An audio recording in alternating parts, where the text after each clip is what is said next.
Deseémosle la mejor de las suertes al pueblo ecuatoriano para que el pueblo chileno no tenga excusas.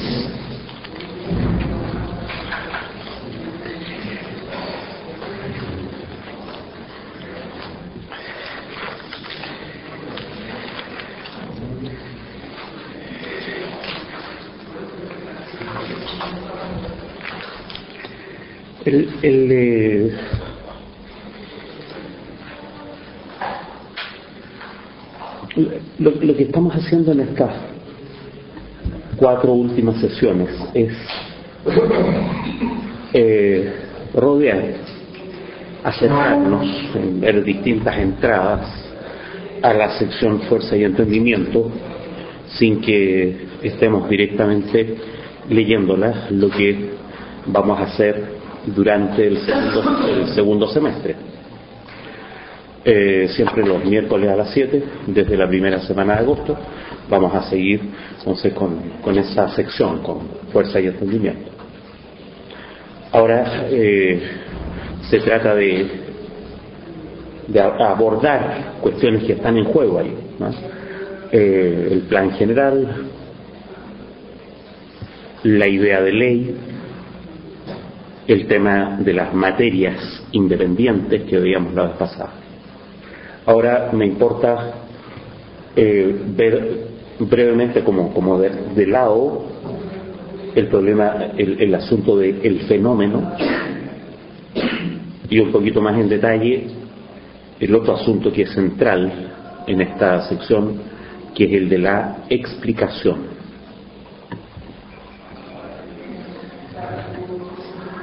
Una de las cosas más características de la filosofía hegeliana es que, y él lo dice literalmente, lo dice con la misma palabra, es que todo se juega en el fenómeno. En el fenómeno como, no tanto como lo que aparece, que en castellano tiene un sentido como sustantivo, la cosa que aparece,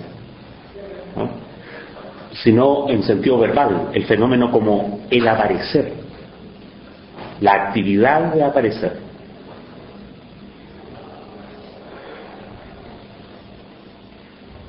La actividad de aparecer es lo que Hegel llama, bueno, en castellano, la manifestación. En Hegel la manifestación se manifiesta a sí misma, y eso es el fenómeno. El fenómeno es un manifestarse de sí, es el aparecer mismo, no el aparecer de algo, el algo apareciendo en sí mismo, para sí mismo. Y entonces una cosa que es característica de la filosofía de Hegel, que la distingue netamente del pensamiento común, de la modernidad y de la filosofía moderna, es que esto implica abandonar la metáfora espacial con que la modernidad se refiere siempre al ser. El ser como un lugar otro respecto del sujeto.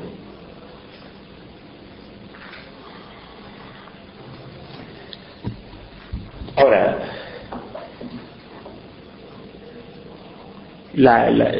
dada esa metáfora espacial, ¿no es cierto?, la modernidad tiene permanentemente, tanto en el sentido común, en el saber común, como en el saber filosófico, tiene permanentemente el problema de recuperar la unidad. El ser es un otro respecto del sujeto, claro, pero se trata de captar el ser, por razones, ¿no es cierto?, políticas, económicas, sociales, culturales, qué sé yo. Se trata de agarrar la cosa misma. Y entonces ahí el problema, por un lado, el problema de fondo, visto desde Hegel, es haber planteado al ser como un otro, ¿sí? Pero ahora el problema inmediato, el problema concreto para la racionalidad moderna, es que entre ese otro la cosa como tal y el sujeto, parece haber barreras. ¿Sí?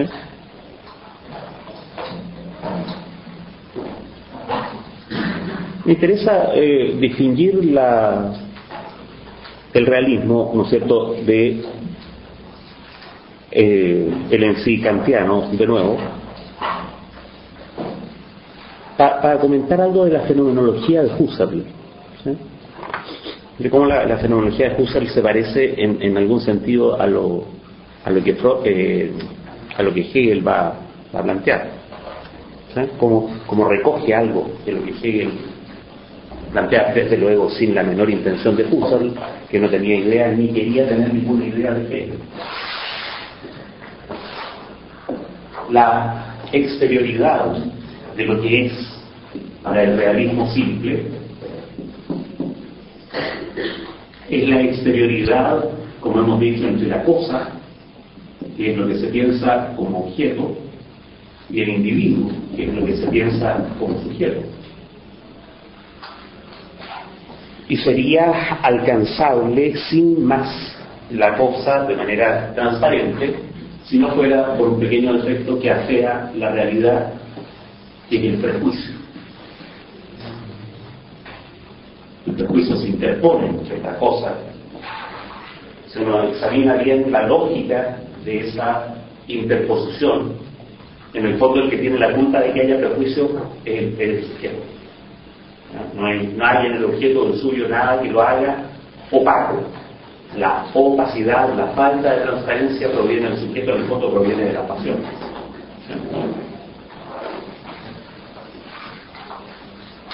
Frente a eso, Kant, como hemos sostenido, ¿no es cierto?, postuló esta dualidad en que el sujeto se desdobla en el yo, ¿no es cierto?, y la cosa que está al interior de una subjetividad trascendental, de tal manera que resultan, tanto el objeto como el conjunto de las cosas que es el mundo, resultan de la operación, ¿no es cierto?, del entendimiento.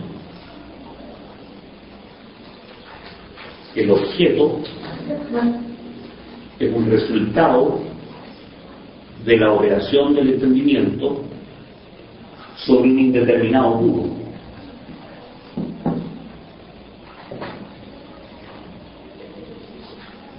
La palabra sobre es metafórica, ¿no es cierto?, porque es tan indeterminado que no se pueden predicar muchas cosas acerca de eso.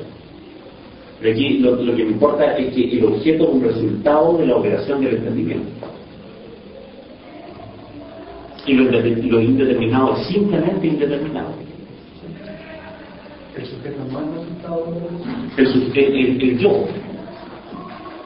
No la subjetividad. En cambio, la subjetividad es distinta del sujeto. La palabra sujeto se puede aplicar a cualquiera de estas dos instancias. Por eso es preferible distinguir la subjetividad del yo. El yo es un resultado, la subjetividad no. A Kant le interesa, como hemos dicho muchas veces, mantener aquí ciertos números como Dios, qué sé yo, pero de manera absolutamente también indeterminada.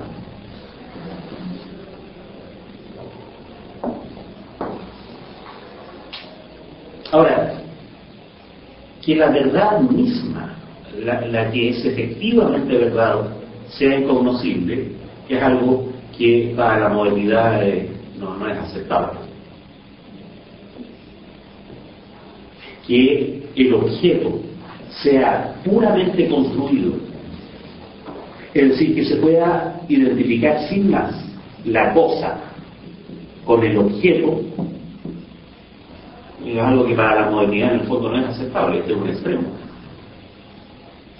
Hay por decirlo así, la inercia de querer agarrar el objeto, ¿no es cierto?, como objeto verdadero, no como simplemente objeto construido.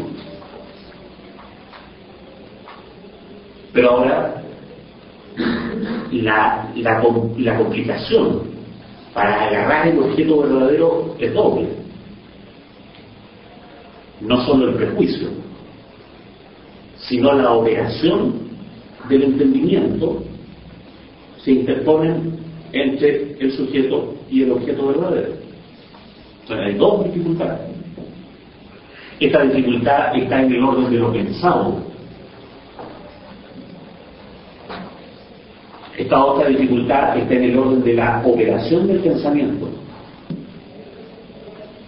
Son dificultades de distinto tipo. Esta es una dificultad que cabe, ¿no es cierto?, tratar de superar a través de la intersubjetividad. Yo digo el prejuicio del otro, el otro dice el prejuicio mío, y vamos acotando los prejuicios, ¿no es cierto? Esta otra, en cambio, es más difícil. Cómo salirse de la operación del pensamiento. Sobre todo si Kant ha postulado a esta operación del pensamiento como absoluta, como constituyente, como, ¿no es cierto?, todo ente racional finito. Entonces ya uno no se puede salir de eso. Husserl, siguiendo a Kant y desconociendo a Hegel, desconociendo en el sentido literal, o sea, no leyó ninguna ley, pero sí estaba muy era un conocedor, ¿no es cierto?, bastante atento de Kant, ¿no? Moderó este extremismo en el cual el objeto verdadero es simplemente indeterminado y la operación del pensamiento es simplemente absoluta. Y sostuvo un en sí en el cual habría objetos propiamente verdaderos, pero no cosas.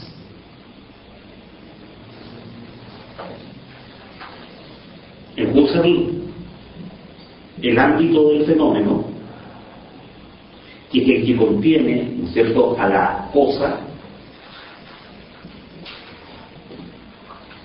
es producto de la operación, ¿no es cierto?, del pensamiento, operación del pensamiento. Pero esos objetos dados en el fenómeno, es decir, construidos como fenómeno, de alguna manera corresponden a esos objetos verdaderos. ¿Sí? Entonces, Husserl está a medio camino entre la pura indeterminación kantiana y el realismo. El objeto como tal sigue estando más allá del fenómeno, pero ahora el objeto como tal. Lo que pasa es que ya no es un objeto determinado, precisamente un árbol, sino que es un objeto, digámoslo de alguna manera, predeterminado. En una predeterminación.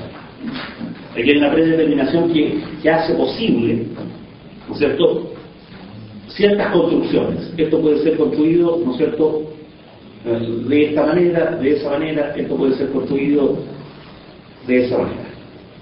Estoy poniendo un isósceles, un escaleno y un rectángulo para decir que la operación del pensamiento no va a construir cualquier cosa a partir de esta predeterminación.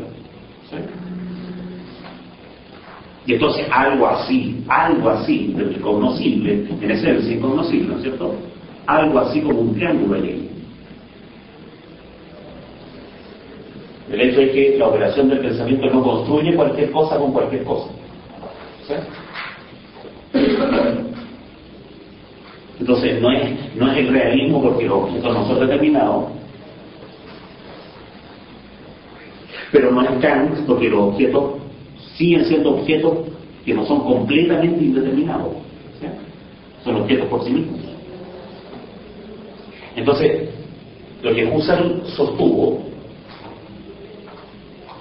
es que era posible una operación de suspensión de esta operación del pensamiento. Esa es la epogé fenomenológica. ¿Sí? Note que la epogé fenomenológica no consiste en suspender el prejuicio. No, eso es el control subjetivo. No, la epogé fenomenológica apunta más bien a la operación del pensamiento bajo la cual el objeto resultó determinado de esta manera y no de otra. ¿Sí? la epogé permitiría no quedar en el vacío, ¿no es cierto? Alguna operación del pensamiento hay, de hecho, que está esta operación, la operación de suspensión. ¿Sí? Pero la epogé permitiría algo así como un acceso al objeto verdadero, un acceso por debajo, por decirlo así, de estas determinaciones impuestas. ¿Sí? Impuestas desde cierta operación del pensar.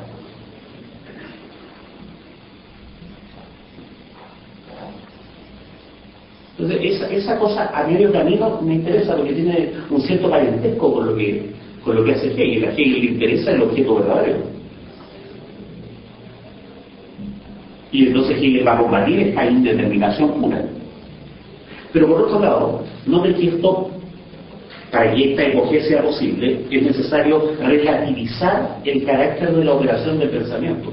La operación del pensamiento no es la de todo ente racional finito, ¿sí? Absoluta, eterna, todo lo que sea, ¿no es cierto?, alemán o un ser humano de esa naturaleza tendrá esta subjetividad de ser humano. No, acá había, ¿no es cierto?, la de los alemanes, la de los chilenos, la de los locos, ¿no? Los lugares en que esta teoría fenomenológica ha resultado mejor son la antropología y la psiquiatría. ¿Sí? Entonces, hay una antropología fenomenológica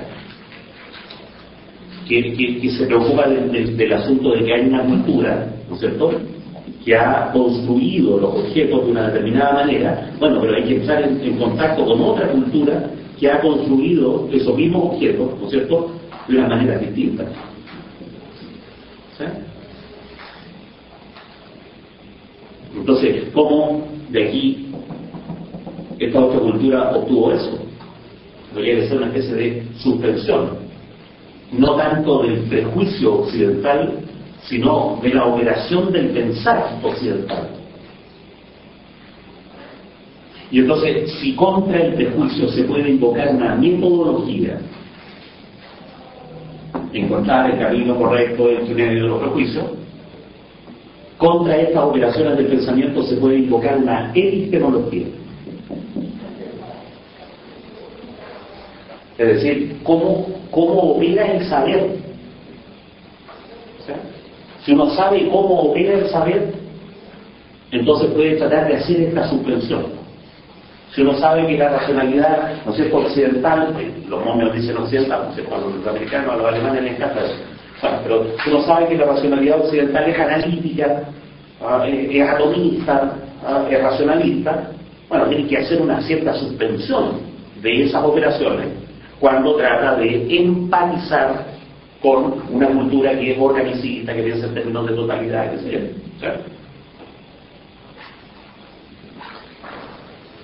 Donde que ahí la empatía como conocimiento inmediato se justifica porque ha sido suspendido el elemento mediato del pensamiento, ¿sí?, el elemento de la operación. Que el racionalismo o la tendencia analítica no es un simple prejuicio, no es una categoría en el sentido kantiano. La novedad en Husserl es que esa categoría en el sentido kantiano, o sea, configuradora del objeto, puede ser de alguna manera suspendida en beneficio de otra operación categorial, una operación categorial, qué sé yo, poética, orgánica, primitiva, ¿sí? Entonces el antropólogo que logra hacer eso, entonces que el psiquiatra que logra hacer eso tendría que suspender la clasificación psiquiátrica, no solo la clasificación psiquiátrica como conjunto de errores que son meros prejuicios, sino que tendría que suspender la operación clasificatoria que hay en el psiquiatra, en el conocimiento psiquiátrico, y atender al objeto mismo, a la eventual cordura que hay en la propia locura. ¿Sí? Bueno, para que digamos, como hay alumnos de derecho acá, ¿no es cierto?, la epogé jurídica sería suspender la idea de que un ordenamiento es un ordenamiento jurídico. De que solo puede haber juridicidad si hay un orden. Yo no suspendiera eso, o que solo puede haber orden jurídico si hay escritura. Suspender eso sería empatizar con órdenes jurídicos que son completamente distintos, que no son analíticos, que no son escritos, qué sé yo. ¿Por qué me interesa este punto intermedio? Por la autonomía que le da Husserl al objeto, por la movilidad que le atribuye Husserl a las operaciones del pensamiento. Eso flexibiliza la rigidez del entendimiento kantiano y la indeterminación pura de lo en sí. No es raro entonces que a lo largo del siglo XX la fenomenología haya sido una especie de alternativa al neokantismo. Que permanentemente, bueno, sobre todo los franceses, recurran a la fenomenología para salir de la ciencia como tal, la ciencia en el sentido así como más empírico, más racionalista, y del neokantismo como fundamento de esa ciencia. Visto desde Hegel, esto es una especie de dialéctica incompleta. Una dialéctica incompleta en el sentido de haber introducido las cosas, la autonomía y la movilidad del objeto, la autonomía y la movilidad de la operación del entendimiento, haber introducido eso sin haber llegado a la dialéctica, por si la identificar una cosa con la otra. ¿Sí? ¿Por qué? Porque ¿cuál es el punto de Hegel aquí? Lo que decía al principio, todo se da en el fenómeno. Hegel va a identificar la movilidad de las operaciones del entendimiento con la movilidad propia del objeto. ¿Sí? Y eso lo que pasa es que en explicaciones anteriores, por eso me interesa introducir esto ahora, en explicaciones anteriores yo pasé directamente de Hegel, diciendo lo que Hegel hizo fue ontologizar la operación del entendimiento. Bueno, pero uno podría entender esa ontologización de una manera un poco menos violenta pasando por aquí. ¿Sí? Las operaciones del entendimiento podrían no ser fijas, tener una cierta variabilidad. Y lo en sí podría no ser un simple indeterminado, sino un juego de fuerzas. ¿Sí? Y entonces en Hegel el asunto va a quedar así. ¿Ah? Si traemos este momento intermedio, ¿no es cierto? Que por supuesto es anacrónico, porque Husserl es después de Hegel, pero si traemos este momento intermedio, en Hegel el asunto va a quedar así. Hay, por supuesto, una cierta operación del entendimiento. Hay, ¿no es cierto?, el fondo mismo de las cosas, como una especie de juego, bueno, como un juego de fuerzas, ¿no es cierto? Hay el juego de fuerzas, el interior. Y para esa operación del entendimiento, este juego de fuerzas aparece como fenómeno. ¿Sí?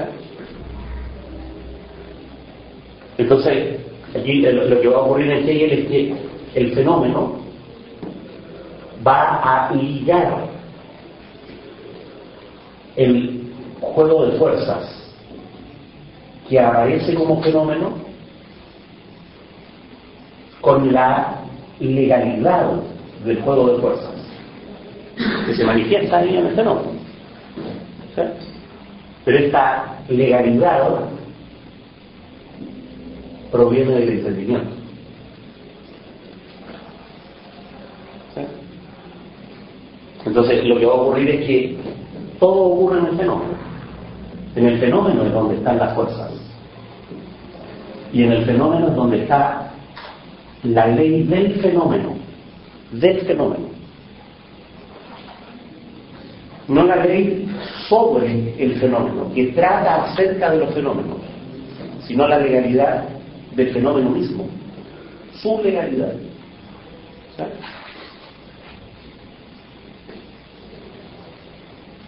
Es una operación bastante sutil.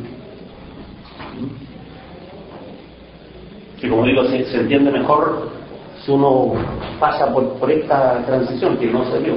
Bueno, que A ver, lo que estoy haciendo al invocar a Husserl aquí es evitar invocar a Schelling. En Schelling hay muchas de estas cosas. Y si Husserl lo hubiese sabido, probablemente los franceses serían más razonables.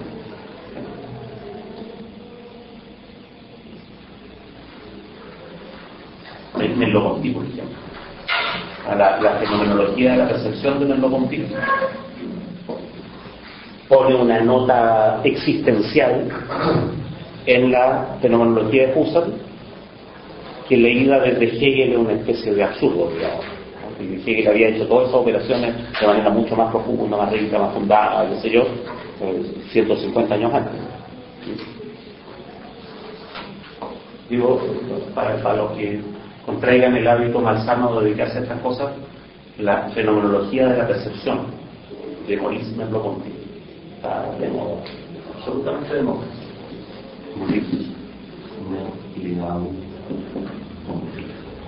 Yo creo que la fenomenología de la percepción es de más o menos 1960, debe ser, o del 58, del 61, esa es la fiesta, ¿no? Después de que Merleau-Ponty fue existencialista, y justo un poquito antes de que se muriera, Merleau-Ponty murió a principios de los 60. Está de moda en el mismo sentido que Gardel. El mal gusto de las épocas pasadas siempre es preferible al mal gusto actual. Entonces, entre Derrida y Merleau-Ponty, hay gente sofisticada que prefiere Merleau-Ponty. Por ejemplo, Francisco Varela. Toda la reflexión que Francisco Varela hizo en su último periodo, antes de que se muriera, que está en el libro de Cuerpo Presente, está basada en Merleau-Ponty. Varela hizo en algún momento una cosa heroica, se metió a leer a Leibniz, y si hubiera seguido en ese intento habría llegado a Hegel. Lo que pasa es que de Leibniz acá, de Kant a Hegel era mucho trabajo y se aburrió, qué sé yo, y de repente alguien le dijo, mira, si me lo conquista, y se pegó en eso, ¿no?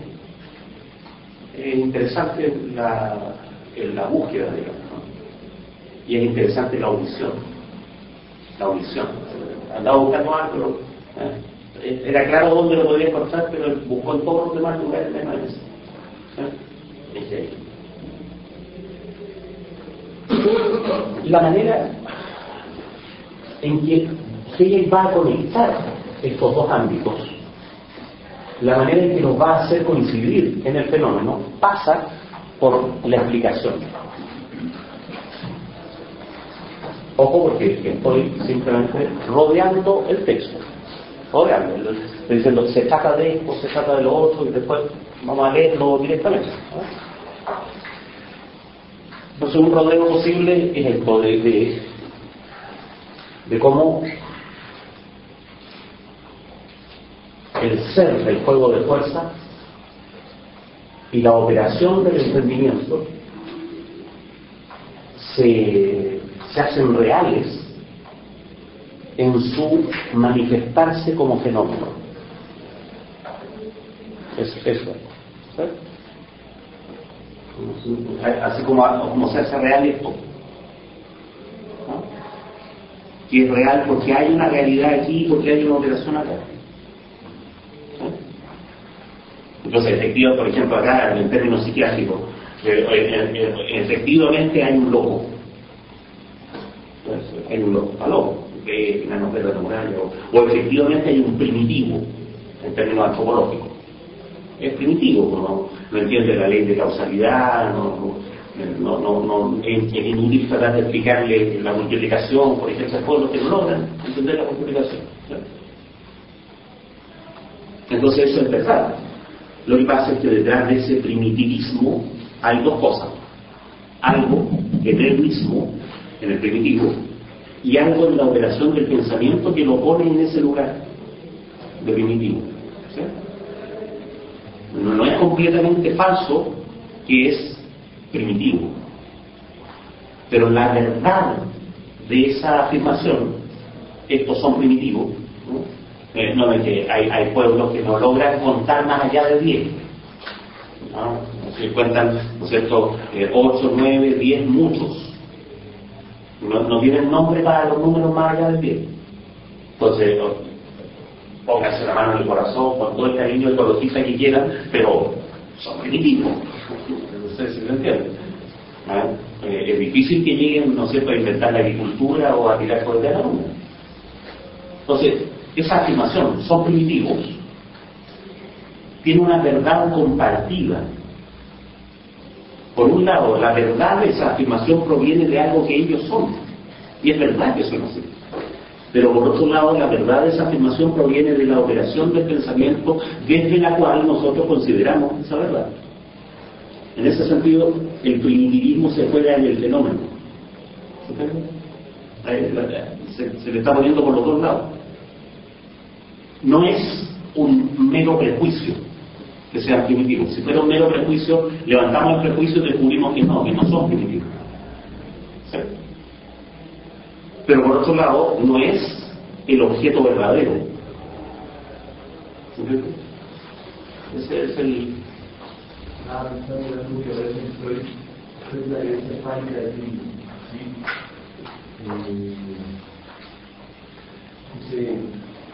Yo creo que se puede ver así. Puedo ver que la iglesia pánica, como la religión de Dios tiene un pene, el niño, o sea, su verdad, porque solo adquiere consistencia real en la medida que para nosotros aprendemos de fuera, que esta universalidad que existe con su imaginación, ¿no? Es la misma lógica. Claro, el asunto acá es notar cómo, o sea, notar la diferencia entre el objeto puramente construido y el objeto puramente real. En este caso hay solo operación del entendimiento, en este caso la dificultad en el prejuicio que sería superable.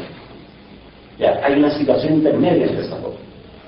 Y esa situación intermedia es aquella en la cual en el fenómeno hay una doble verdad. La verdad del objeto mismo y la verdad de la operación del entendimiento que lo está constituyendo como objeto. ¿Sí? Entonces, noten que aquí el entendimiento construye completamente al objeto. En cambio acá no lo construye completamente porque hay un ser del objeto. ¿Sí? Y que se hace valer, digamos, en esa operación. Entonces, claro, algo hay en los niños, ¿no es cierto?, que los hace fabular de alguna manera. Bueno, nosotros, por mentalidad psiquiátrica, clasificamos esas fabulaciones como sexuales, ¿no?, como lingüísticas, y le atribuimos, ¿no es cierto?, a los niños tener... pero habría que dar, nadie se ha puesto ahí. Para ponerse en el lugar del niño habría que hacer la epogé, que también la gente no era capaz de hacer. ¿Sí? Ahora, ¿cómo la transición entre esa doble verdad que se juega en el fenómeno? Pero hay dos ámbitos, de todas maneras, ¿no? Aquí hay dos ámbitos. En el fenómeno hay una doble verdad que proviene de dos ámbitos. Entonces, en Hegel, el asunto es que deja de haber dos ámbitos. Y el fenómeno como que se convierte en la totalidad, ¿no es cierto? Entonces, ¿cuál es el mecanismo que trae a estos dos términos a la unidad, ¿no?, a esa unidad que va a ser la infinitud? El mecanismo es la explicación. ¿Sí? Entonces, la indicación, la percepción, la explicación son movimientos análogos, son movimientos que constituyen una totalidad a partir de términos que parecían ser exteriores. ¿Sí? El curso que estaría como la enacción de Varela. Claro, la enacción es como el lado objetivo que habría más allá de nuestras operaciones. ¿Sí? Entonces, el problema de la enacción en Varela tiene que ver con cómo emergen los estados conscientes a partir de la operación del sistema nervioso. ¿Sí? Entonces, la acción es justo el momento teórico en el cual esa predeterminación de lo puro sí o no de las células, ¿no es cierto?, se encuentra con la determinación pura de yo veo un árbol, veo verde, veo, ¿no es cierto?, una manzana, ¿no? En acciones es como la interfase, por decirlo así. Entonces, para él habla de los estados emergentes del sistema nervioso. Esa emergencia es el fenómeno. Emerge de algún lado y es configurado desde algún lado, ¿no es cierto? Ese es el fenómeno. Entonces, la tarea de Hegel es esto, que ya está más allá de Kant, ¿no es cierto?, llevarlo a la unidad. Y para eso va a tener que criticar todas estas formas de ligar, va a tener que criticar estas formas de ligar a lo subjetivo con lo objetivo. Es decir, va a tener que criticar las explicaciones. ¿Sí? Criticar las explicaciones para proponer un modelo de explicación que sea ese, el modelo de explicación hegeliano, por decirlo así. ¿Qué diferencia habría ahí, por ejemplo, con Lacan cuando dice que el concepto está ahí justo el presente en el lenguaje? Yo creo que digamos, que aquí hay una gradación, ¿no? Hay una gradación en medio de la cual, en términos históricos, está el neocantismo, ¿no? Entonces, como los tipos no tienen una mentalidad filosófica muy informada y fina, ni la necesitan, se mueven entre posturas más kantianas, más husserlianas, ¿sí? Pero lo que los caracteriza es la idea de que hay un algo más allá del fenómeno. ¿Sí? Veamos la explicación, ¿no? Porque entonces vamos a meter en ese problema, porque bueno, yo espero que la utilidad de esto es que tengan buena memoria y un mes después, cuando estemos leyendo, digan, de veras, pues eso lo habíamos dicho. Es como una especie de familiarización con el asunto. Examinemos explicaciones, a ver cómo opera la explicación y cómo quiere Hegel que opere, ¿no? ¿Por qué cae una manzana? Eso es un primer tipo de explicación que en el texto se llama la explicación que solo reside en las palabras. ¿Sí? Bueno, la explicación en física es que la manzana cae porque tiene masa. ¿Sí? Porque la Tierra tiene masa, la manzana tiene masa, entonces cae, ¿no? Pero si uno pregunta qué es la masa, por ejemplo, la masa de la manzana, la masa de la Tierra, la explicación en física es que la masa es lo que hace que las manzanas se caigan. Eso, el chiste ejemplar sobre eso está en el, ¿cómo se llama?, en el Bourdieu Gentilhombre de Molière, ¿sí? Cuando el Bourdieu le pregunta al filósofo que tenía de profesor, ¿por qué el opio hace dormir a la gente? ¿Sí? Entonces el filósofo le dice, porque tiene virtud dormitiva. Entonces, por supuesto, la virtud dormitiva es lo mismo que hace dormir a la gente, dicho de otra manera. Y entonces no hay una explicación, ¿sí? O la explicación, la falsa explicación, reside solamente en las palabras. Es un puro discurso, por decirlo así, ¿sí?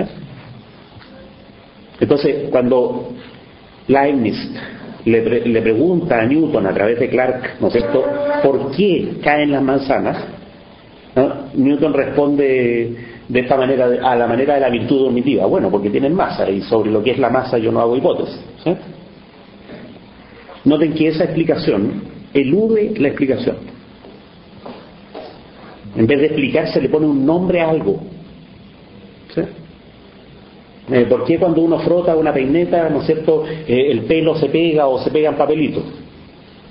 Bueno, porque hay carga eléctrica. ¿Pero qué es la carga eléctrica? Lo que hace que se peguen los papelitos. La carga eléctrica no explica nada, es el nombre del hecho de que los papelitos se pegan, ¿no? ¿Sí?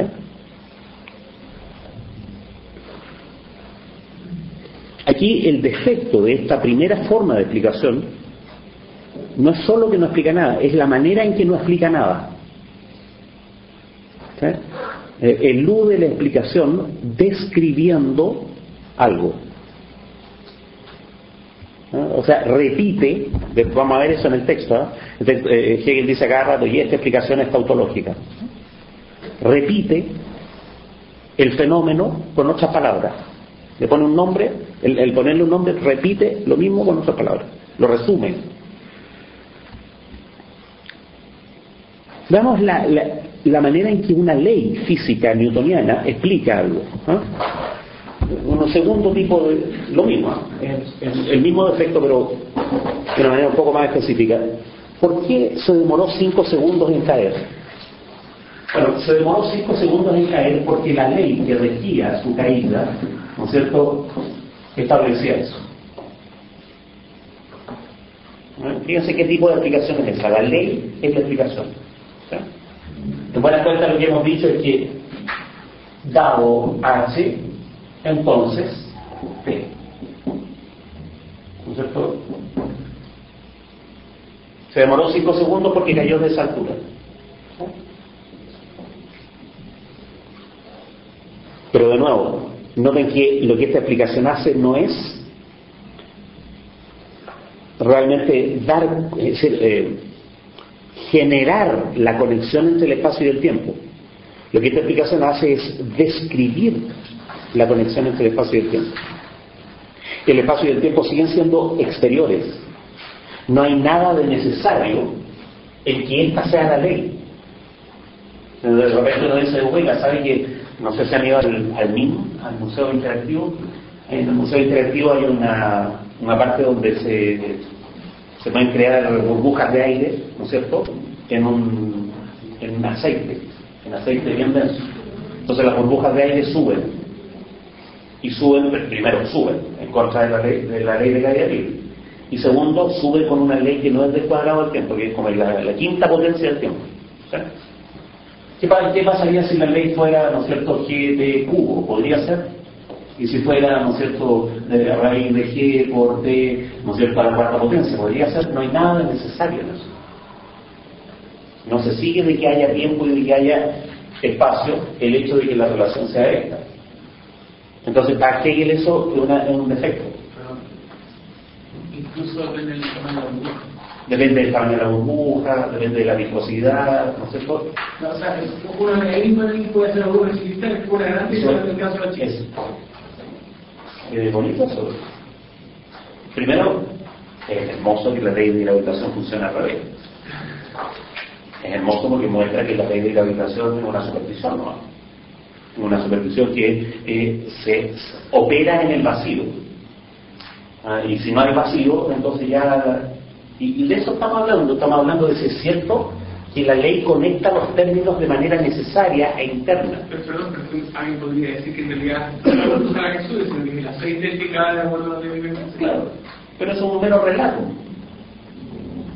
Tanto uno como lo otro, es un mero relato. O, en buena cuenta, lo que esta explicación hace es mantener como independiente el espacio y el tiempo y conectarlos de una manera puramente descriptiva, exterior, de tal manera que la ley no da cuenta de la organicidad del movimiento. Explicar, incluso para la conciencia natural, sería decir por qué efectivamente el movimiento es eso. Noten que aquí pasa lo mismo que con la virtud dormitiva. Lo que pasa es que a la virtud dormitiva le pusimos un nombre más elegante, algebraico. ¿Sí? Pero un puro nombre no. Es el nombre descriptivo de la relación exterior entre el espacio y el tiempo. ¿Sí? O también, no hay necesidad interna en esto. ¿Sí? Pero veamos un tercer caso, porque en todos los casos va ocurriendo lo mismo de una manera un poquito más complicada. ¿Sí? Aquí tenemos la virtud dormitiva puesta como ecuación. ¿Sí? ¿Por qué florece un árbol? ¿Sí? Entonces, fíjense, uno dice, mire, lo que pasa es que el árbol es una maquinita que produce flores, ¿no es cierto? Bueno, a partir de nutrientes, ¿no es cierto? A partir de agua, que le da agua, le da nutrientes al árbol, el árbol funciona y salen flores. Pero ¿qué es lo que usted le da cuando le da agua y le da nutrientes al árbol? Bueno, usted hace que ingresen moléculas que están ordenadas como nutrientes y como agua. ¿Y qué es lo que hace el árbol? Bueno, el árbol es una maquinita que reordena esas moléculas y las hace aparecer como flores. ¿Sí? No se dan cuenta que son las mismas moléculas. No se ha creado nada. ¿Sí? Entonces el árbol mismo no se ha diferenciado. Simplemente redistribuyó lo mismo.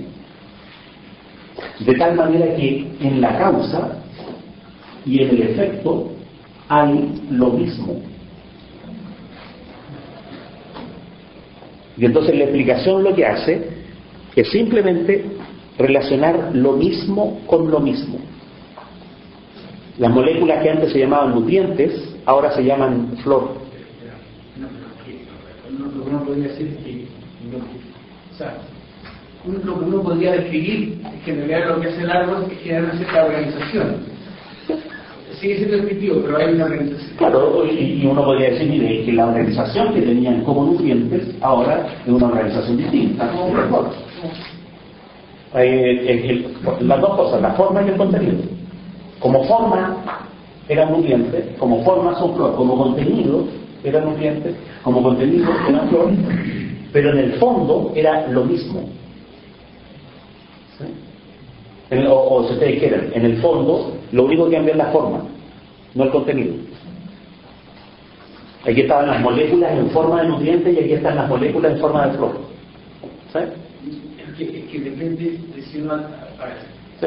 No que esté discutiendo, pero depende si uno atiende a algo que uno cree que haya nutrientes que son como, no sé, los átomos. Los átomos. O si uno atiende en realidad a la atención, a la organización. O sea, pero es que esa organización no es una atención. Esa organización es una articulación entre entidades inertes. O supuestamente inertes. O sea, absolutamente inerte. De lo contrario, si no se cumple el principio de inercia, estaríamos en la magia, ¿no es cierto? Y las piedras podrían levantarse solas del suelo. Y eso es lo que la modernidad no puede aceptar. En buenas cuentas, aquí hay átomos inertes y aquí hay átomos inertes. Y lo único que cambió es la manera en que esos átomos inertes están organizados. Y el árbol es la maquinita que los organizó de esta manera, ¿no? Y entonces noten que la explicación, las flores fueron causadas por la nutrición del árbol, conecta lo mismo con lo mismo. ¿No? ¿Sí? O también, no hay una diferencia o no se ha creado nada. Y pónganse en la operación moderna de pensamiento y eso es bastante lógico, como si va a crear algo. O si ustedes quieren también, no hay una diferencia cualitativa, hay una diferencia cuantitativa en términos de organización. O también, lo que la explicación explica en el fondo no es sino una descripción del cambio de forma. En la medida en que la explicación conecta lo mismo con lo mismo, entonces Hegel dice es tautológica. Es tautológica. ¿Cuándo no sería tautológica? Si aceptáramos algo que la modernidad no puede aceptar, que aquí hubo una creación de algo, o que entre los nutrientes y el agua y las flores hay una diferencia cualitativa. No, porque para la modernidad la diferencia tiene que ser cuantitativa, ¿no? Aquí no hay un proceso de creación. ¿Sí? Y entonces la explicación solo conecta. ¿Sí? La explicación conecta además la forma de algo con la forma de otra cosa, o la forma de lo mismo con otra forma de lo mismo. ¿Sí? Entonces Hegel va a decir la explicación es formal. Oye, no sé si se dan cuenta, es la pura forma. ¿Sí? La explicación es tautológica, es de lo mismo a lo mismo. La explicación es descriptiva. O sea, la explicación no explica, por lo tanto. No es lo mismo explicar que describir, ¿no es cierto? Yo digo, ¿por qué la pizarra es blanca? Y alguien me dice, mira, la pizarra es blanca porque, como tú ves, es blanca. ¿Por qué la mesa es cuadrada? Mira, la mesa es cuadrada porque cuando el carpintero la hizo, ¿no es cierto?, fue acerruchando la madera de tal manera que quedara cuadrada. Bueno, pero ¿por qué es café? Bueno, porque los pigmentos que hicieron la mesa los hicieron de tal manera que quedaran café. Entonces, razonablemente, hasta la persona más razonable diría, usted no está explicando nada, usted me está repitiendo lo mismo que yo le pregunté de otra manera. Y entonces si yo digo, ¿por qué hay flores? En el fondo estoy repitiendo lo mismo que es la flor, de otra manera. Estoy repitiendo los mismos átomos con otra forma. Y entonces no logro explicar por qué hay flor. En el fondo lo único que estoy diciendo es, hay átomos y los átomos suelen presentarse como nutrientes y suelen presentarse como flores. ¿Se entiende? Entonces no hay devenir. No hay devenir, no hay diferencia, no hay cambio, ¿no es cierto? Lo único que hay es redistribución de lo mismo. Y en ese sentido, la explicación es tautológica.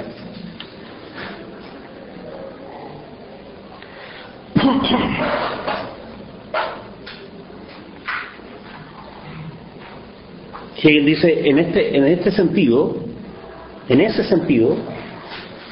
¿no? La ley y la fuerza son lo mismo,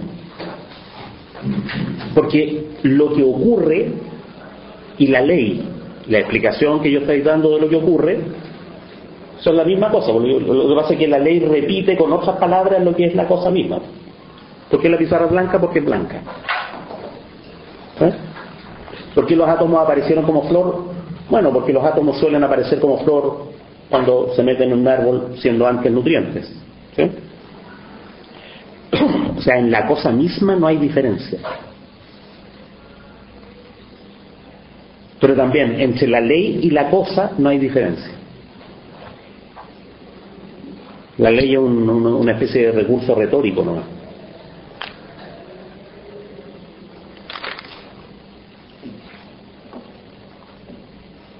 Ahora, Kant, ahí, entonces pasemos a esa cuarta forma, ¿no es cierto? Y dimos un ejemplo, el de la virtud dormitiva, otro, el de la ley de caída libre, otro, el por qué hay una flor. ¿Ah? Entonces ahora pasemos a una cuarta forma, la explicación de tipo kantiano.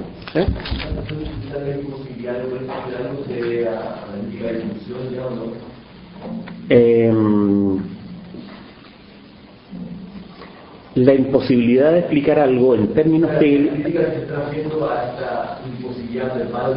Claro, pero eso. Está bien. Pero en términos hegelianos la imposibilidad de explicar tiene que ver con concebir el ser como exterioridad. Entonces, si uno concibe al ser como exterioridad, no logra conectar después. Siempre tiene la redistribución de lo mismo. En concebir a cada una de esas exterioridades en que está repartido el ser como inertes. Entonces, si esta es inerte y la otra es inerte, entonces lo único que puedo hacer es describir cómo se redistribuyen. ¿Sí? Entonces, Durkheim, por supuesto absolutamente ajeno a estas disquisiciones, ¿sí? Hizo una cosa sabia, llamó explicación a las descripciones. No sé si saben, en la regla del método sociológico dice, explicar algo significa integrarlo a una regla general. ¿Por qué los caballos son mamíferos? Bueno, la regla general es que los caballos son mamíferos. Eso explica que este caballo sea mamífero. No sé si este caballo es mamífero porque los caballos son mamíferos. Entonces lo que está haciendo es integrar el caso particular a la regla general, y a eso lo llama explicación. O sea, Durkheim llama explicaciones a las descripciones, llama explicación a la identificación, ¿no es cierto?, de en qué casillero del todo está algo. ¿Sí? Después Levi Strauss, ¿no?, inventó la noción de explicación estructural. ¿Sí? La explicación estructural consistiría en establecer qué parte del todo es algo. Poner la relación entre la parte y el todo. Por supuesto, ninguna persona razonable aceptaría que esas cosas son explicaciones. Entonces, ojo, porque ninguna persona razonable, incluso imbuida de la mentalidad de la modernidad, quiere decir que la modernidad tiene una dificultad consigo misma, por decirlo así. O quiere decir que esta dificultad reside en la conciencia natural también. ¿Sí? Y eso es lo... Bueno, la conciencia natural en los niños es reveladora de eso. ¿Por qué tal cosa? Por esto. ¿Pero por qué eso? Por tal cosa. ¿Pero por qué eso? Por tal cosa. ¿Pero por qué? ¿Por qué? ¿Por qué? ¿Por qué? Porque el cabro chico se da cuenta que no le están explicando nada, pues. Se da cuenta que no hay conexión interior entre lo que él preguntó y la respuesta que le están dando. Y de repente queda formateado y ya no... Bueno, claro. Además, si de repente lo dejan pillo, la pregunta del cabro chico es ¿cómo lo sabe? ¿Sí? Si de repente a ver, ¿por qué caen rayos? ¿No? Porque hay electrones que llevan carga eléctrica que ionizan los átomos en el aire y el cabro chico queda pillo. Ah, ya. ¿Y cómo sabes tú eso? Muestra un electrón, es que no se ven. ¿Y cómo sabes? Es interesante eso. Porque, bueno, y entonces ahí hay dos respuestas. Una, ¿no es cierto? Es así. El cabrón que ha formateado no pregunta nunca más. ¿Sí? Ya. Y dos, todo el mundo lo sabe. Y ahí también. ¿Sí? Pero eso elude el problema. Lo esencial es ¿por qué la gente no se cae de la parte de abajo del planeta? Si el planeta es esférico y hay gente aquí, ¿por qué la gente que está acá no se cae? Tratan de explicar eso. Y lo que van a encontrar son puras descripciones cada vez más elegantes del hecho de que no se caen. Por ejemplo, porque hay ley de gravitación. ¿Qué quiere decir usted con eso? Lo que quiero decir es que de hecho no se caen. Bueno, pero ¿cómo sabe usted que hay ley de gravitación? Porque tienden hacia el centro. ¿Y cómo sabe usted que tienden hacia el centro? Porque fíjese, de hecho no se caen. Pero yo no he visto nunca tender cosas hacia el centro. No he visto cosas que suben. Bueno, pero esas cosas que suben, que decías tú, es porque el aire se aprieta alrededor y sale para arriba. ¿Y cómo sabe usted eso? Porque hay ley de gravitación. ¿Y cómo sabe usted que hay ley de gravitación? Porque de hecho no se caen. ¿Sí? No hay una conexión orgánica entre la explicación y lo explicado.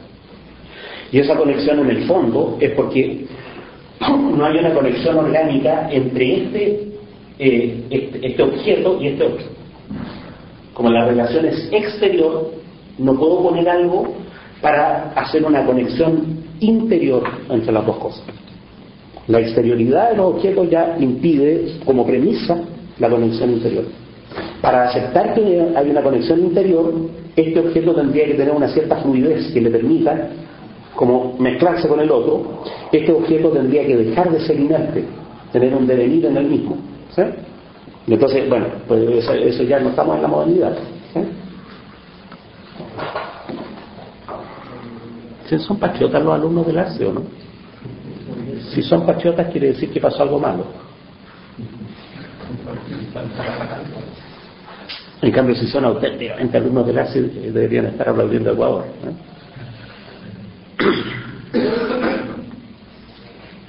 ¿Qué hace la explicación kantiana entonces, que es la que a Hegel le importa? La explicación kantiana lo que hace es atribuirle al entendimiento tanto el objeto como la ley.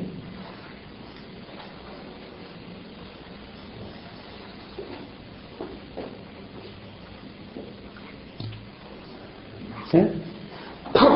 Entonces, desde el punto de vista kantiano, ¿sí?, el que haya flores es una constitución del entendimiento. ¿Sí? Bajo una determinada legalidad. La flor es una, múltiple, tiene acciones causales, acciones recíprocas, qué sé yo, es necesaria, es limitada, etcétera, las categorías. Bajo una legalidad que la constituye, que es del entendimiento kantiano. Entonces, en Kant llega al extremo este asunto, tanto la ley como el objeto, digamos. El objeto, noten que el objeto al que hemos llegado aquí es la fuerza, ¿no es cierto? Tanto la ley como la fuerza provienen del entendimiento.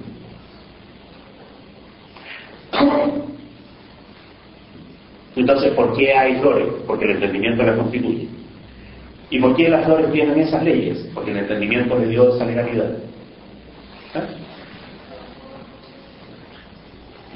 Y entonces la exterioridad entre lo que se quiere explicar,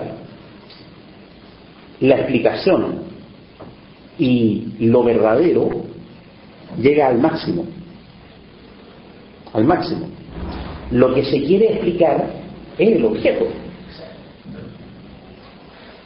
Yo creo que en esta perspectiva ni siquiera es sentido hablar de lo que se quiere explicar, como si existiera así. Claro, pero la pregunta natural existe y Kant la tomaría en cuenta. Kant tomaría en cuenta la pregunta natural, lo que se quiere explicar, por qué hay un orden del mundo, por qué hay objetos, ¿no es cierto?, por qué el espacio tiene tres dimensiones. Lo que se quiere explicar en sentido natural, ¿sí?, es exterior a la explicación es la operación del entendimiento. ¿Sí? Y no es que es exterior porque resulta que cuando uno da la explicación, la operación del entendimiento descubre que lo que se quiere explicar es un producto. No hay un en sí de lo que se quiere explicar. ¿Sí? En ese sentido es exterior. ¿Sí? Y entonces, tanto el objeto como la ley que lo constituye tienen el mismo origen, el entendimiento. ¿Sí? Y entonces, el objeto es una ilusión. Lo único que queda es pura explicación, por eso el objeto es exterior a la explicación. ¿Sí? Pero además, lo verdadero es exterior a la explicación, porque lo verdadero es esto, no es todo. Y entonces Kant resulta idealista en el peor sentido de la palabra. Idealista en el sentido de que los objetos son meras ideas.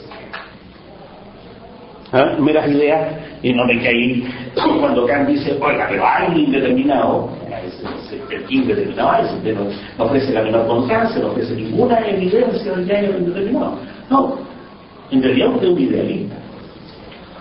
Es un idealista porque le atribuye a la operación del entendimiento tanto el objeto como la ley que lo constituye.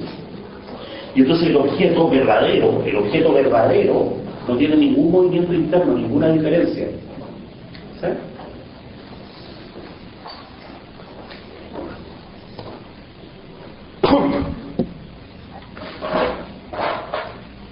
Entonces la ley del entendimiento pone la forma y hace al objeto.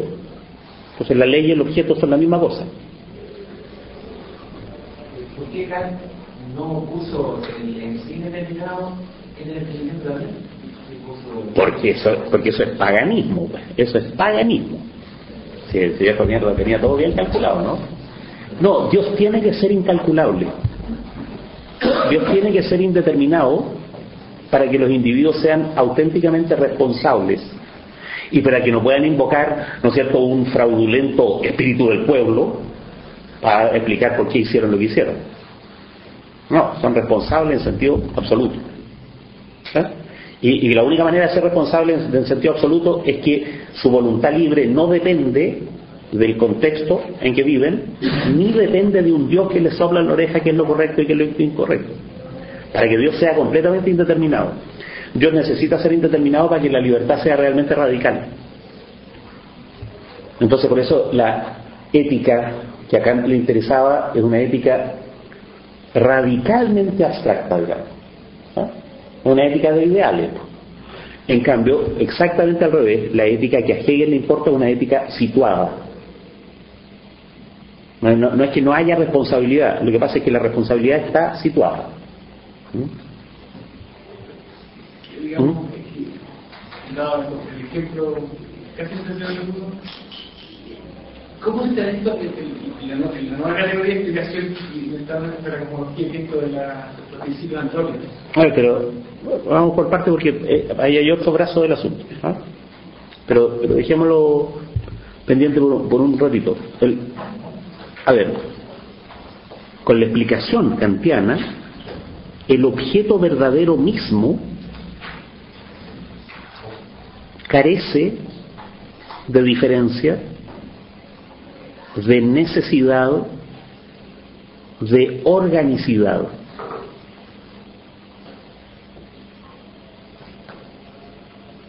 El objeto verdadero mismo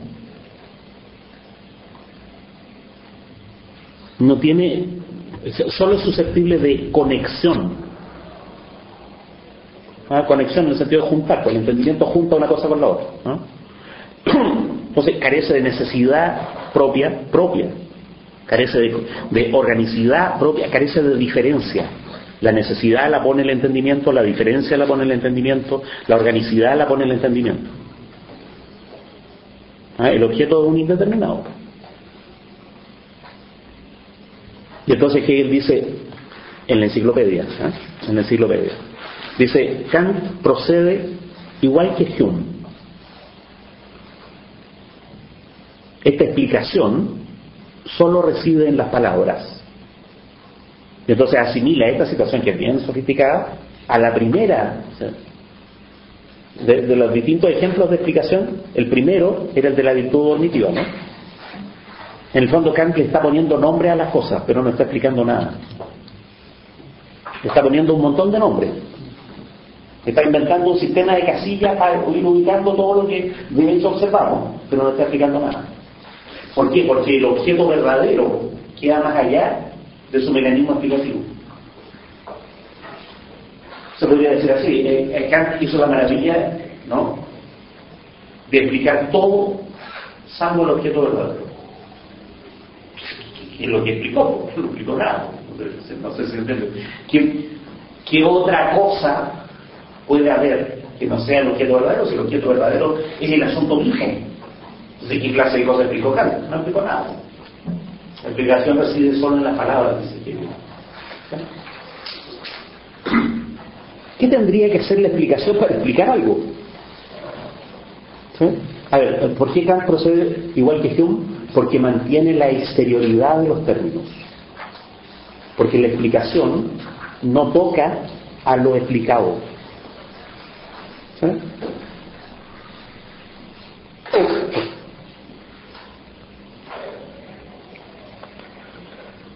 Y en ese sentido la explicación es tautológica. Conduce de lo mismo a lo mismo. Es formal. En el caso de la... Aquí en el caso de este realista, ¿no es cierto?, de la flor y los nutrientes, conduce del átomo al átomo, redistribución. ¿Sí? En el caso de Kant, que es más sofisticado, conduce del entendimiento al entendimiento. No sale del entendimiento. El objeto es el entendimiento. La ley que lo rige es el entendimiento. ¿Sí? En el caso del realismo esto es tautológico, ¿sí?, pero es sustantivo. Hay átomos y hay átomos. Es tautológico pero es sustantivo. En el caso de Kant es peor. Es tautológico y además es formal. Porque es solo al interior del entendimiento. ¿Sí?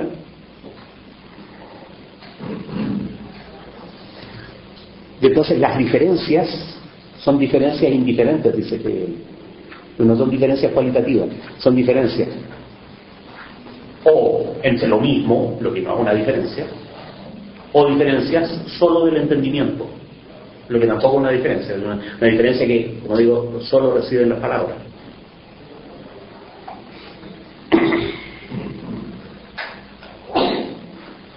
Entonces, ¿qué tendría que ocurrir para que la explicación sea real? La palabra real, como hemos dicho en Hegel, alude a lo que en chileno se llama lo concreto. O sea, para que la explicación no sea meramente formal, no sea meramente tautológica. Una primera cuestión que tiene que ocurrir es que el juego de fuerzas tenga que se diferencie en él mismo, que el juego de fuerzas sea autónomo. Como hemos visto, autónomo, orgánico. Orgánico significa susceptible de finalidad, de tensión, de dinamicidad, de diferenciación. Que el juego de fuerzas tenga la diferencia en él mismo. Que la diferencia que haya en el juego de fuerzas no sea solo puesta por el entendimiento. Ojo, con la palabra solo es súper importante. Porque después resulta que es puesta por el entendimiento, pero no sea solo puesta por el entendimiento. O sea, que haya juego de fuerza. Que haya juego de fuerza de manera sustantiva, no solo creado por la operación del entendimiento. Eso es lo que decía aquí de Husserl. Hay algo que la Epoché quiere conocer. que a través de la ecología se quiere conocer. La segunda cosa que tendría que ocurrir es que la ley de las diferencias que se dan en el juego de fuerzas sea una ley sustantiva y no meramente formal.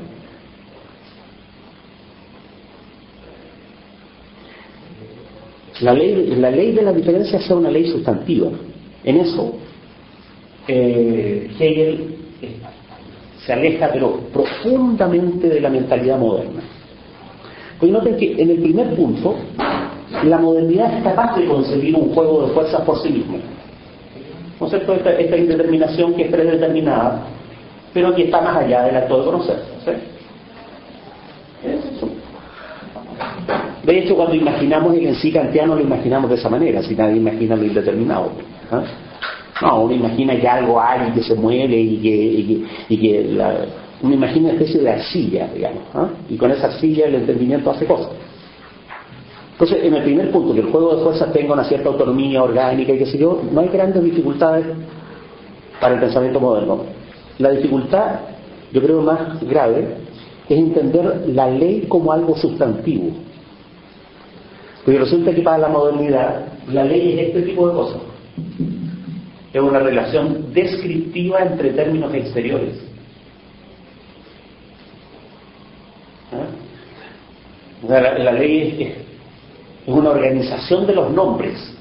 El fenómeno tiene estos nombres: tiempo, espacio, gravedad. Y yo vengo y organizo esos nombres. La gravedad por el tiempo al cuadrado. Y con eso describo el fenómeno. Pero la ley no es algo. La ley no es algo. ¿Sabes? En cambio, en Hegel lo que pasa es que la ley es algo. La ley es una cuestión ontológica. Hegel dice esto en el ámbito de la filosofía de la naturaleza. Y eso es inverosímil. Sin embargo, noten que en el ámbito de la filosofía del espíritu un poco más verosímil. Un poco más verosímil. Digamos esto también para aprovechando la gente que ha estudiado derecho.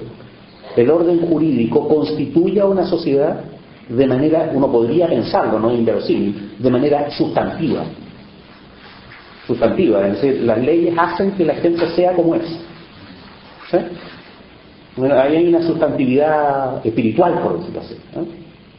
Entonces no son simples fórmulas de relación, no, son la relación misma, recogida como fórmula. No es la filosofía positivista, desde luego, ¿no es cierto? Pero es una filosofía del derecho realista.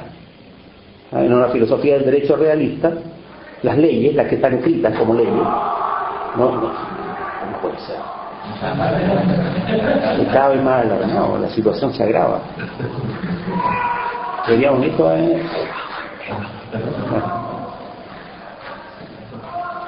Pero lo que digo es, en la filosofía jurídica positivista, las leyes, ¿no es cierto?, hacen la relación entre los ciudadanos. Bueno, las relaciones entre los ciudadanos son posibles porque hay leyes, ¿sí? En cambio, en una filosofía realista, la ley lo único que hace es escribir la relación que de hecho los ciudadanos tienen, ¿sí? Entonces la norma, primero, la norma no se reduce a ley. Hay normas que no son leyes en el sentido de leyes escritas, reglamentos, etc. La norma es la relación jurídica misma. Eso es el realismo jurídico, ¿sí? Ahí es más verosímil. En filosofía de la naturaleza es un poco más inverosímil. La ley de gravitación es la gravitación misma. No, cualquier físico razonable diría la ley de gravitación describe la gravitación, pero no la constituye, ¿sí? Pero ahora noten que la idea de ley sustantiva viene de Kant. La ley constituye al objeto. Y lo que hace es que Hegel ontologizó esa constitución y le atribuyó al objeto verdadero mismo el tener leyes sustantivas, leyes que lo constituyen, que lo constituyen a sí mismo. No que eso, el objeto no es constituido desde el entendimiento, ¿no? En ese sentido, una ley sustantiva, no meramente formal, es la ley del objeto mismo. La legalidad del objeto, no la legalidad que el entendimiento le atribuye al objeto, en el caso del realismo, o la legalidad que el entendimiento, a través de la cual el entendimiento constituye al objeto. No, el objeto mismo tiene una legalidad. Entonces, primero, el juego de fuerzas tiene que ser el mismo, orgánico, autónomo. Segundo, la ley de las diferencias debe ser una ley sustantiva. Por eso, ese es el punto duro, para mi gusto, y que vamos a tener que volver muchas veces. Pero, en tercer lugar, lo que va a ocurrir en el texto que vamos a leer es que la ley tiene que diferenciarse ella misma. También es un punto duro, un hueso duro de roer. La ley no solo establece diferencias en el juego de fuerzas, sino que la ley se diferencia a ella misma. La ley no solo es la imagen constante del fenómeno que es variable, sino que la ley misma es variable. Ahora, noten que para la modernidad una ley variable no es una ley. Lo que caracteriza a las leyes es que son fijas. En cambio, aquí lo que hace falta es la noción de una ley que es ella misma variable. Y noten que la modernidad inventaría al tiro la ley de la ley, la ley de la variación. Y no, pues, es la variación sustantiva, es variable por sí misma. Algo así como, para decir, ¿no es cierto?, una irracionalidad, algo así como una ley contingente. Pero variable sobre qué? ¿Eh? Variable sobre qué? Sobre ella misma. Sí, pero... O sea, es como la ley de gravitación obedece hoy día al cuadrado y mañana al cubo de la distancia. Cuando se dice así, están diciendo que es variable sobre el tiempo. Por ejemplo, sobre el tiempo, pero también podría ocurrir que la ley de gravitación valga de acuerdo al cuadrado aquí y de acuerdo al cubo allá. Y sería sobre el espacio. Sobre el espacio, claro. También podría ocurrir que la ley de gravitación varíe en cuanto al cuadrado de la distancia, pero también el producto de las masas sea, ¿no es cierto?, la potencia de las masas, una masa elevada a la otra. ¿Sí? Ahora, esas maravillas ocurren en la relatividad general. ¿Eh? En la relatividad general ocurre que la ley de gravitación es variable. Entonces, bueno, ojalá que en otro mundo posible, ¿no es cierto?, Einstein leyó a Hegel y dijo, pero si las leyes pueden ser variables. Les digo porque todavía tengo pendiente lo que tú decías. ¿No sabes que la ley, para quién sería la dialéctica? Bueno, la dialéctica es el resultado de todo esto, de que el objeto mismo se diferencia, de que la ley de su diferencia es sustantiva, o sea, coincide con el objeto, y de que esa ley de las diferencias es a su vez diferenciable. ¿Sí? ¿Sí? La ley es algo así como pensar que las categorías son históricas. Bueno, claro, pues entonces puesto en el espíritu esto, porque acá estamos en la lógica, hermano, pero puesto en el espíritu es la historicidad de las categorías.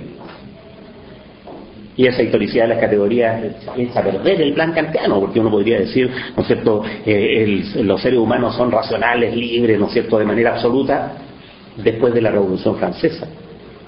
Y antes no. En cambio, para Kant, ¿no es cierto?, ya Platón tenía el deber de ser moralmente libre, etc.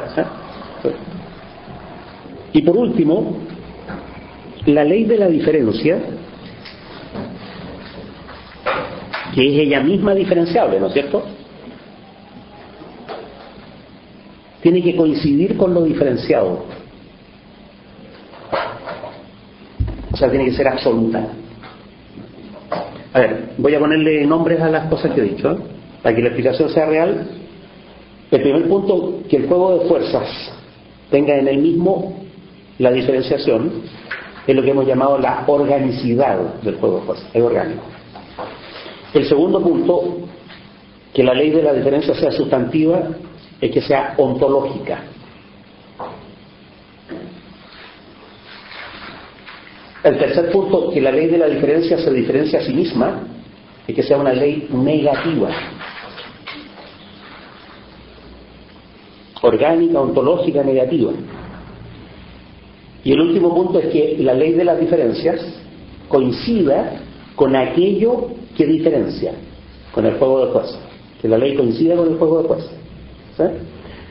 Y entonces la ley es absoluta.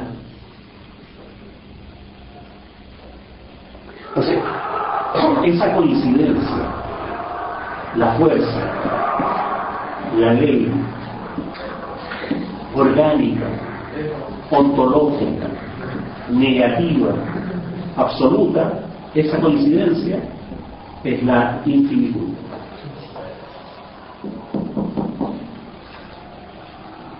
La fuerza y la ley coinciden y entonces se puede decir, mire, esta entidad es orgánica, ontológica, que el ser mismo es negativa, ¿no es cierto? Es absoluta. Entonces, todas esas cosas, eso es el infinito.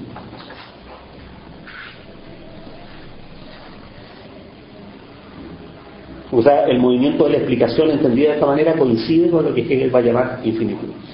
¿Sí? Ahora, una ¿cómo se llama? Así de manera ciútica, una apostilla acerca de esa ley, una apostilla extemporánea, extemporánea porque esto es algo que ocurrió después de Hegel y Hegel no podía saber. Noten que una ecuación como esta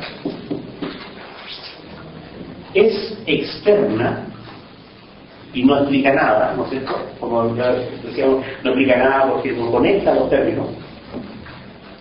Solo si es cierto y el espacio es netamente distinto del tiempo. ¿Sí? Es importante esta explicación que voy a dar ahora porque hay un momento en que Hegel dice, la única, no estoy seguro si es aquí en la fenomenología o en la filosofía real, en el libro que se llama Filosofía Real hay una parte de lógica, ¿no? Y en esa parte de lógica, yo creo que voy a dejar en la cita cuando veamos el punto. Dice, la única manera de que esto se conecte, ¿sí?, es que uno pueda considerar al espacio como tiempo y al tiempo como espacio. Eso es absurdo, por lo tanto esto no conecta nada. ¿Sí? Ya, bueno, eso era absurdo hasta 1905 nomás. Porque resulta que en 1905 justamente lo que Einstein hizo fue considerar al tiempo como espacio y al espacio como tiempo. ¿Sí? No, ya con la relatividad especial, el cuadriespacio X, Y, Z, T en Galileo, ¿no?, es un triespacio más tiempo en Galileo. ¿Sí? En cambio en Einstein, en 1905, que es 1908, digamos, ¿no?, cuando el tipo empezó a aplicar un detalle técnico, pero cuando empezó a aplicar la geometría, o sea, el cálculo tensorial, con Grossman y todo eso, Einstein convirtió este 3 más 1, lo convirtió auténticamente en 4. ¿Sí? ¿Qué significa eso? Que cualquiera de esas letras podría ser el tiempo. ¿Sí? Entonces Einstein hizo ahí una cosa que es difícil de explicar, por eso en las explicaciones que se hacen sobre la relatividad no aparecen, ¿no? En general no se dice. No solo espacializó el tiempo, en el sentido de considerar al tiempo como cuarta dimensión del espacio, ¿sí?, sino que también dinamizó el espacio. La dinamización del espacio es lo que conduce después a la relatividad general, ¿no? ¿Qué significa dinamizar el espacio? Significa que ya en la relatividad especial estas 4 coordenadas son indiferentes.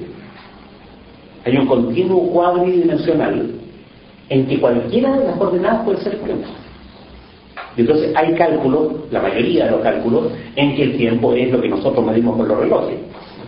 Pero hay cálculos especiales cerca de la velocidad de la luz y todas esas cosas, en que en realidad este podría ser un parámetro fijo y este otro ser el parámetro variable, ¿ah?, el que va transcurriendo, etc. ¿Sí? O sea, en la física de Galileo uno se pone en el espacio y mira la perspectiva del tiempo, ¿sabes?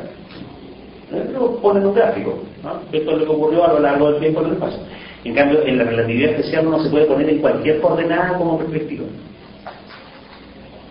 Y eso es bien raro, porque tomar dos coordenadas espaciales y una temporal y ver qué ocurrió a lo largo del eje X, no sé si se entiende eso. No se entiende, no. Pero es eso, ¿no? Entonces, ¿qué ocurre bajo esta idea? Bajo la dinamización del espacio, ocurre que sí hay una relación interna entre el espacio y el tiempo. Y en ese caso, esta ley sí explica algo. Explica algo porque lo que hace es dar cuenta de la necesidad espacio-temporal de que un objeto caiga. El objeto cae en virtud de una ley que es propia del espacio-tiempo, no de una ley que conecta al espacio con el tiempo. En este caso, la ley conecta espacio y tiempo. En este otro caso, la ley describe, ¿no es cierto?, lo que de suyo está conectado. Aquí la ley conecta, acá la conexión está en el objeto. ¿Sí? El espacio mismo, el espacio-tiempo mismo, el que hace que un objeto acelere. Entonces, no sé si se acuerdan, pero hace 3 clases yo dije que después Einstein había geometrizado la masa. ¿Sí? La espacialización del tiempo no se entiende. Todos entendemos que el tiempo se puede dibujar como espacio. Dinamización del espacio ya es más raro. Es más raro porque eso quiere decir que las distancias, por ejemplo, dinamización del espacio significa que las distancias que hay entre una cosa y otra dependen de la velocidad con que uno vaya. O sea, si uno va a una determinada velocidad, las cosas están a determinadas distancias. Si uno aumenta 100.000 veces la velocidad, las cosas cambian sus distancias, las cosas mismas, porque el espacio no es igual, la métrica del espacio cambia. Una locura eso, ¿eh? Porque ¿qué tiene que ver la distancia entre las cosas con el hecho de que yo vaya a una cierta velocidad? Aparentemente son cosas distintas, ¿no es cierto? El espacio y el espacio. No sé si me entiende que además eso impide formular un solo punto de vista, porque la distancia entre este borrador y este borrador es 1 metro. Él va, ¿no es cierto?, a 50.000 kilómetros por segundo, sigue siendo 1 metro. Y entonces uno podría decir, él las ve más cerca, pero sigue siendo 1 metro. Si él tuviera en reposo, lo vería 1 metro. El otro va a 100.000 kilómetros por segundo, y uno podría decir, las ve más cerca, ya, pero no. Desde este punto de vista, son más cerca, no es una ilusión óptica.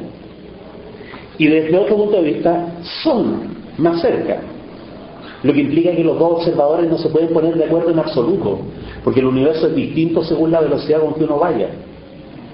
Traten de entender eso. Por eso se dice que la teoría de la relatividad es una teoría local, porque la descripción del universo es distinta punto a punto. ¿Sí? Bueno, traten de agregarle a eso la dinamización de la masa. Es lo que decíamos, que la masa no es sino espacio-tiempo curvado. ¿Sí? Si ustedes le agregan la dinamización de la masa, van a encontrar que esta otra ley, la fuerza, se iguala a la masa por la masa, partido por la... ¿Sí? Describe una necesidad interna. La relación entre masa y distancia tiene una relación interna que se llama curvatura. Bueno, la curvatura no es sino una propiedad de la distancia. Entonces, la relatividad general explica cosas en el sentido que Hegel quería que explicara cosas. Ya. Por ejemplo, explica el universo. El universo tiene una conexión interna entre espacio, tiempo y materia. Pero en el universo hay un observador. Este dibujo lo inventó Archibald. Es un ojo, es una pestaña. Entonces se da cuenta que en la U del universo hay un ojo que mira el universo, pero el ojo forma parte de la U. Entonces, claro, la apoteosis hegeliana sería decir, y esto es sujeto. ¿Sí? Bueno, eso se ha dicho en física, no en filosofía, en física. Bueno, en filosofía sí, pero en física esta cosa se llama principio antrópico. Se puede invocar para defender a Hegel, pero uno es extemporáneo y otro es un contrasentido. Es extemporáneo porque 150 años después de Hegel, entonces defender a Hegel con algo que es posterior a Hegel en medio de ese, pero además es un contrasentido porque es como defender, ¿no es cierto?, lo más verdadero con algo que es menos verdadero. Entonces es dar un argumento para lo alto con algo que es más bajo. ¿Sí? Es una mala defensa, pues. Pero una defensa típica. O es usar la ciencia como argumento de autoridad cuando en realidad la ciencia depende de la filosofía. Uno no puede validar la filosofía con la ciencia. ¿Por qué? Porque la ciencia no es sino filosofía aplicada, digamos. ¿Sí? Entonces es un contrasentido. Pero se puede invocar, porque como argumento de autoridad es fantástico. Si yo digo, ¿no es cierto?, Stephen Hawking, o digo Einstein y digo relatividad general, parece que hasta uno le pudiera creer a Hegel por derivación, ¿sí? Pero en realidad es al revés. O uno le cree directamente a Hegel y esto adquiere sentido, o uno no le cree a Hegel y esto es una locura y una excentricidad, que es la fama que tiene, ¿no? El problema del principio antrópico es el siguiente. Resulta que, perdonen que lo traiga a una época siniestra en sus vidas, pero debo recordarles que estuvieron en cuarto medio. Y en cuarto medio les habrán dicho que la constante de gravitación, que es 6,67 por 10 elevado a menos 11, ¿no es cierto? ¿Sí? La constante eléctrica es 9 por 10 elevado a 9, la constante de la ley de la carga eléctrica. Bueno, pero esto en buenas cuentas es lo siguiente: 0,00001,2,3,4,5,6,7,8,9, 10 es eso, ¿no? 10 elevado a menos 11. Pero esto sigue para acá, ¿no? Sigue, qué sé yo, 4, 8, 7, 6, 5, ¿no? 3, 2, 1, 3, 4, 5, 6. Entonces hay 11, 12, 13, 14, 15, 16, 17, 18, 19, 20, 21, 22, 23, 24, 25, 26, 40 lugares decimales. 40 lugares decimales. Entonces, imaginen que en el lugar decimal 40 hay un 8. Noten el grado de precisión, ¿no? Ya. Si en este lugar 40 hubiera un 9, los seres humanos no existirían. Porque el universo sería completamente distinto. La fuerza de gravedad sería lo suficientemente fuerte como para colapsar el universo antes de que hubiera habido evolución de las especies. Si en este lugar 40 hubiera un 7, los seres humanos no existirían. Porque la fuerza de gravedad sería tan débil que no habría logrado formar estrellas, ¿no es cierto?, moléculas, y no habría habido evolución de la especie. Entonces, la constante de gravitación universal está sintonizada de manera fina. Es justo la que tiene que ser para que existan los seres humanos. Pero justo, así con 40 lugares decimales de precisión. Ya. Creo que la constante eléctrica, voy a ponerle un número, ¿no es cierto? Es 9 por 10 elevado a 9, no importa. El hecho concreto es el siguiente: esta es la constante de gravitación. La constante que rige las interacciones eléctricas, en el lugar 40, decimal 40 tiene un 4. Si hubiera un 5, los seres humanos no existirían. Si hubiera un 3, los seres humanos no existirían. La constante que rige las interacciones eléctricas, electromagnéticas, es justo la que tiene que ser. De lo contrario, los seres humanos no existirían. ¿Ah? No, en 40. Es el grado de precisión de la física cuántica, en todos los casos. En todos los casos. Bueno, ustedes saben que existe la constante de Planck. La constante de Planck creo que es 6,62 por 10 elevado a menos 27, creo. Y la constante de Planck es la que rige las interacciones cuánticas. Ya. Ustedes buscan la constante de Planck con 40 órdenes decimales de precisión. El orden decimal 40 es justo el que tiene que ser. Si fuera uno más o uno menos, los seres humanos no sentirían. Y eso es una especie de sorpresa. O sea, el ojo, el cálculo de Dios para inventar el universo fue, pero de una precisión inverosímil. O sea, esto es lo que se llama la sintonía fina de los parámetros fundamentales del universo.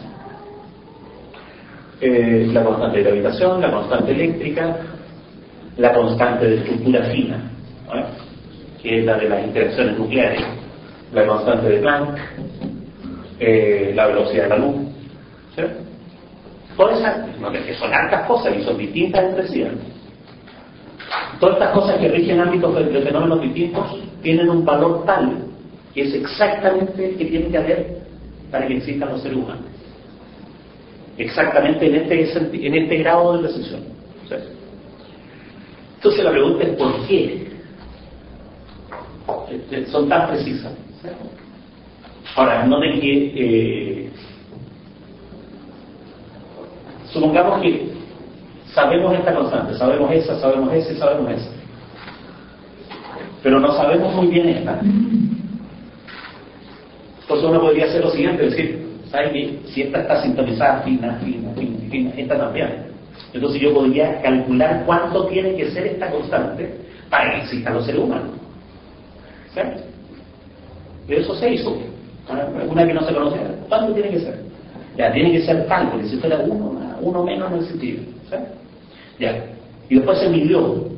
Empezó a medir con más precisión, y mide eso. Mide justo lo que tiene que medir para que existan los seres humanos. Entonces, a Paul Dirac, por primera vez, ¿no? Una tanta gracia de Paul Dirac. Lo mencionamos la otra vez, ¿cierto? A Paul Dirac por primera vez se le ocurrió lo siguiente: las constantes de la naturaleza están sintonizadas, sintonía fina, y el efecto de eso es que existen los seres humanos. ¿Sí? Eso es lo que acabo de describir. Ya, entonces, Dirac invirtió la explicación. ¿Sí? La explicación que él da es que las constantes están sintonizadas porque existen los seres humanos.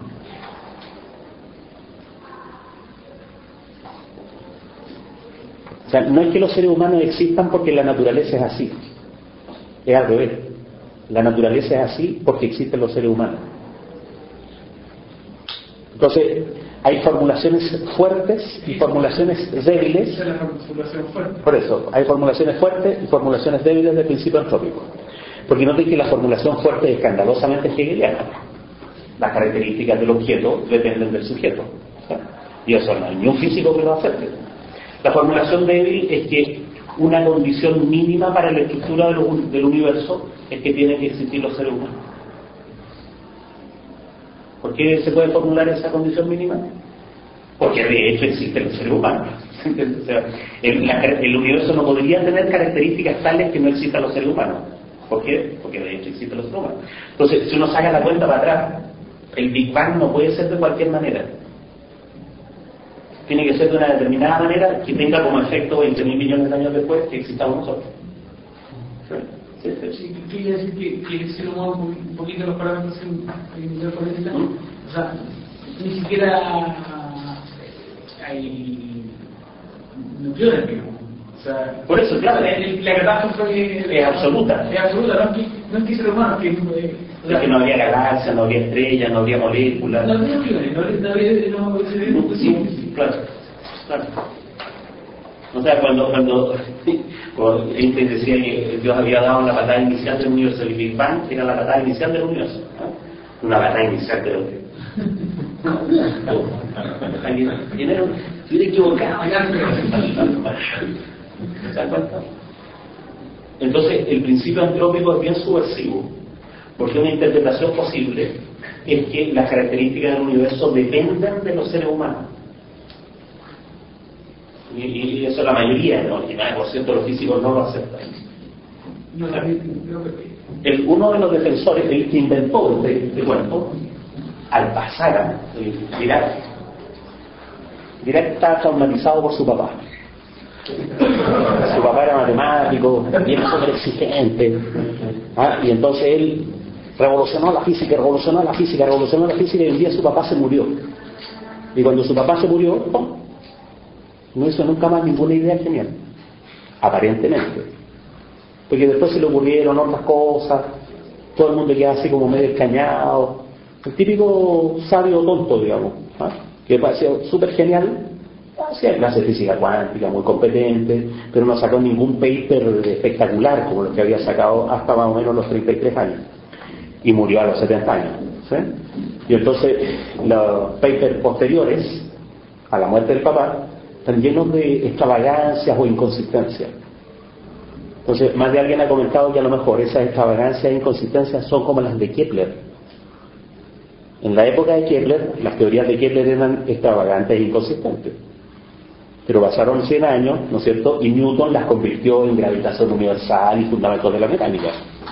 O sea, a lo mejor falta alguien, en esas inconsistencias y extravagancias está dicho al pasar esta idea del principio antrópico.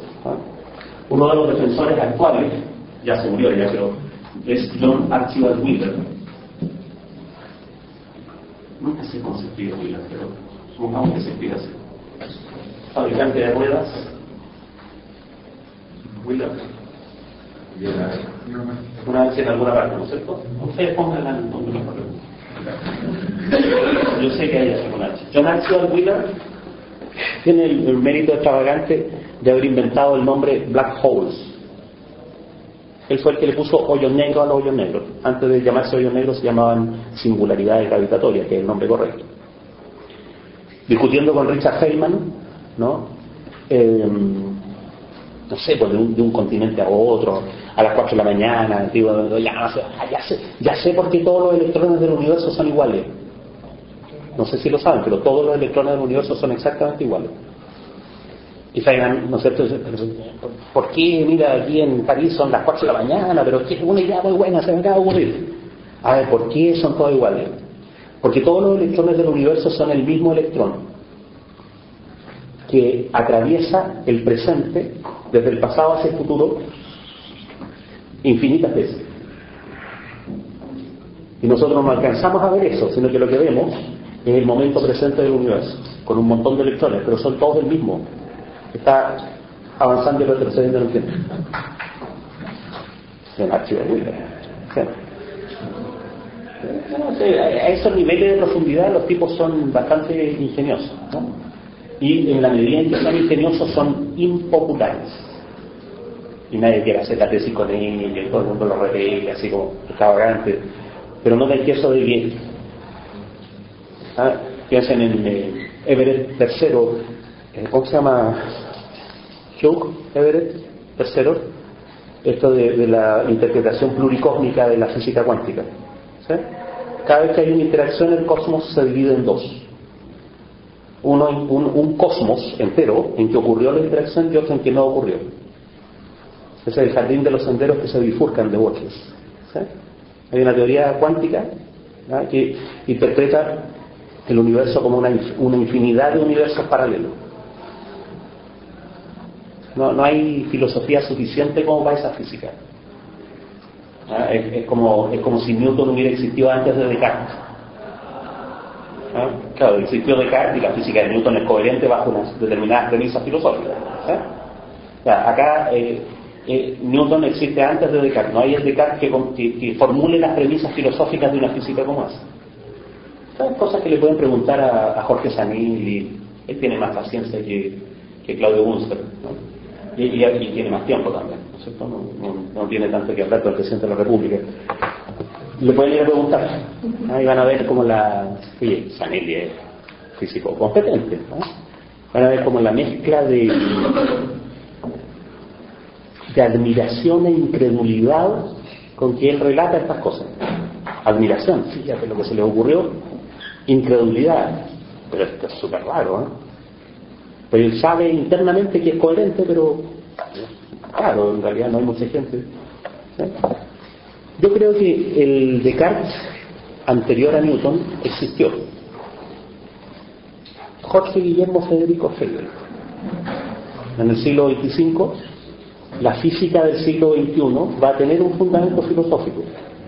Y la gente va a reconocer así como universalmente a Hegel se le habían ocurrido en el plano filosófico las cosas que se le ocurrieron a la física cuántica en el plano científico.